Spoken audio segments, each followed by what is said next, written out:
నమస్తే, welcome to Disha TV. ప్రస్తుతం మనతో పాటు బీఆర్ఎస్ ఎమ్మెల్యే మాగంటి గోపీనాథ్ గారు ఉన్నారు. సార్, ప్రధానంగా ఒకవైపు సికింద్రాబాద్ అభ్యర్థిని బీఆర్ఎస్ ప్రకటించింది, మల్కాజ్గిరిని ప్రకటించింది.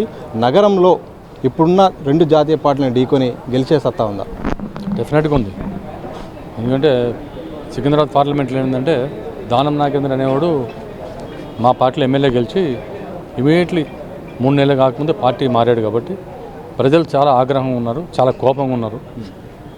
దానం నాగేంద్ర అంటే ఎట్టి బస్సులో ప్రజలు ఒప్పుకోవట్లేదు. ఎందుకంటే 3 నెలలు కాలేదు, పార్టీ మార్చి నువ్వు కాంగ్రెస్ పార్టీలో పోయి ఎంపీగా నుంచుంటానంటే ప్రజలు ఒప్పుకునేదట్లేదు, ఆగ్రహంగా ఉన్నారు. ఏమన్నా సరే బీజేపీ బీఆర్ఎస్కే పోటీ ఉంది సికింద్రాబాద్ పార్టీ. డెఫినెట్గా బీజేపీకి ఏంటంటే ఆల్రెడీ సికింద్రాబాద్ ప్రజలు అవకాశం ఇచ్చారు.